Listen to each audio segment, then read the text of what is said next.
Hoy, Tomas, dili, anay...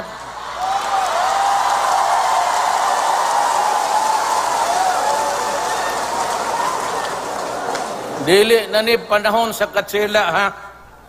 Kanang style ni mo nga mura kag si kinsa taas kay ka manulti. Yung pa ka nga ako protector ng Cebu. Taka makita tag di ko nimo anak ka ng tayo pagtuong kinsa. Ug di ganito makasinabot sa atong istorya tamparason takas dakang tao. Questions, Mr. Chair. I have a daughter waiting for me who attempted to kill herself 3 times. I cannot leave her, Mr. Chair. She's waiting for me. She attempted 3 times, Mr. Chair. That's why I cannot leave her. Now, I will answer all your questions, Mr. Chair. With regards to my travels, that's the real answer. I do not know why my visa was invalidated according to that lady in Japan. Gusto ko yung experience po dito sa hearing. Ano pong masasabi niyo po sa mga, ano po yung parang, what were you expecting po kayo sa hearing po? Actually, we had no expectations whatsoever. We're just happy that we have the opportunity to express and show what happened. That what they're talking about here is not unusual. We know where she came from. She was in Cebu. She is vicious. Don't let karma's tears fool you. She's more dangerous than the police. But the PCSO has lost 80 billion pesos. It's more than what the police stole. It's more than what farmers stole. You add all of that together. That's what PCSO. It's done it very quietly with the support of Duterte. Well, Mayor, is that the PCSO stuff that you are supposed to say earlier? The PCSO report that you are supposed to share to the committee earlier? Yeah, I will release the report. I will release the report. Get with the folder.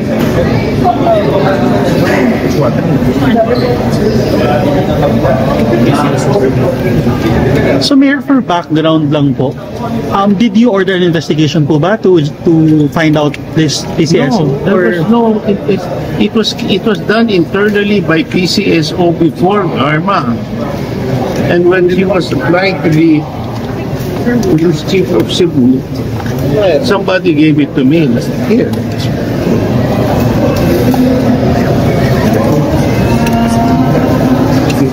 Pakitaas lang, sir. Pakitaas.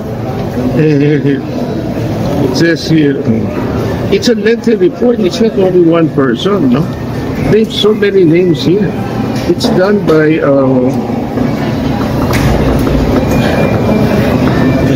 someone in PCSO, and it mentions here, when she was Bohol province,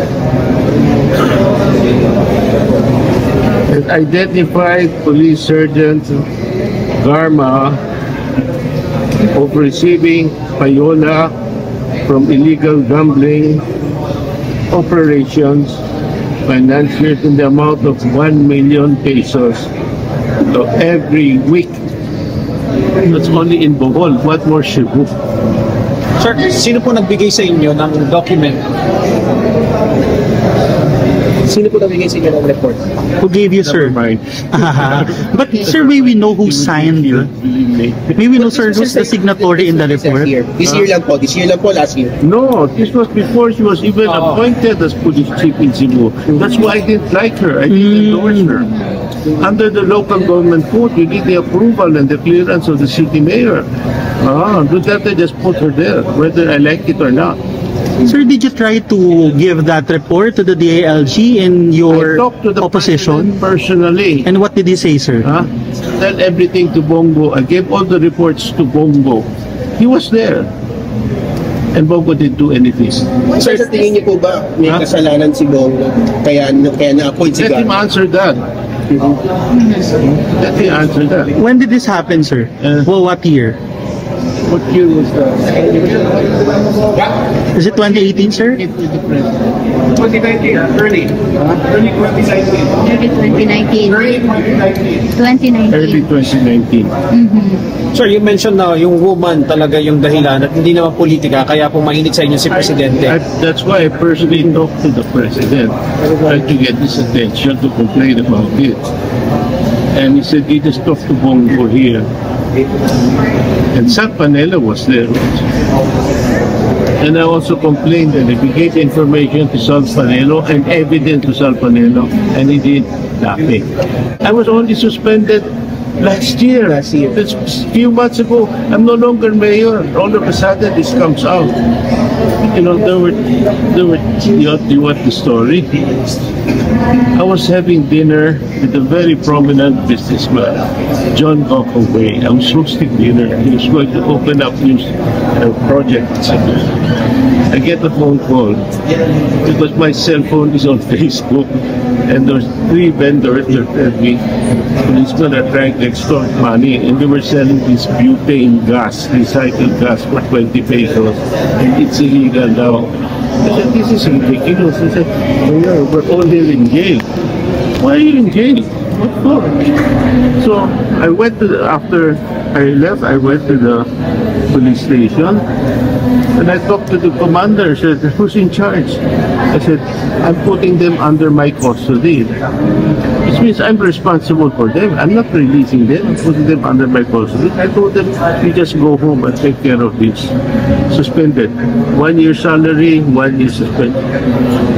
But they reversed it. You know, the decision to reverse it came out today. Sir, would you know if Colonel Garma did something when she was the PCSO General Manager regarding that report of yours?